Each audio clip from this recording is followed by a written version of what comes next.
Alors, ce jeudi, des milliers de personnes vont descendre dans la rue, mais pourquoi et à quoi ça sert une manifestation?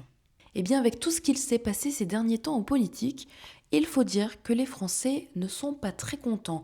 On peut même dire qu'ils sont en colère contre Emmanuel Macron, le président de la République. Réveillez-vous! Macron! Destitution! Macron! Décapitation! Les personnes vont donc manifester, c'est-à-dire marcher dans les rues de leur ville avec des pancartes ou des chansons pour dire qu'ils ne sont pas d'accord avec ce qu'il se passe en ce moment. Les grands sujets de ces rassemblements, ce sont la retraite, l'argent de la France et les salaires par exemple. Cette idée d'organiser des manifestations partout en France, elle vient des syndicats. Pour mieux comprendre, un syndicat, c'est un peu comme une grande équipe de travailleurs. Imagine que dans une école, les élèves se mettent ensemble pour demander une cour de récréation plus grande ou moins de devoirs.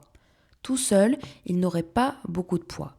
Mais s'ils sont nombreux et qu'ils parlent d'une seule voix, le directeur va plus les écouter. Dans le monde du travail, c'est pareil. Les syndicats regroupent les salariés pour défendre leurs droits, améliorer leurs conditions de travail ou leur salaire. C'est une façon d'être plus fort ensemble.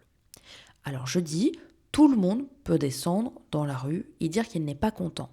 Les syndicats, comme la CGT, pensent que plusieurs centaines de milliers de personnes seront dehors.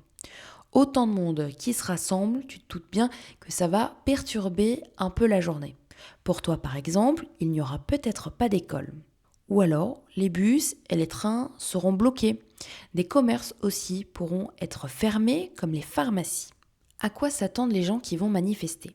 Pour beaucoup, ils espèrent que l'âge de départ à la retraite, l'âge à laquelle tu t'arrêtes de travailler soit plus basse que 64 ans. Ils souhaitent aussi que le salaire des gens qui travaillent soit plus haut et puis que l'argent de la France soit mieux dépensé. Mais il y a un risque que ces manifestations n'aient pas de réponse directe. Et oui, tu te souviens, la semaine dernière, on a parlé du nouveau Premier ministre Sébastien Lecornu. Au moment où je te parle, il n'a pas créé de gouvernement.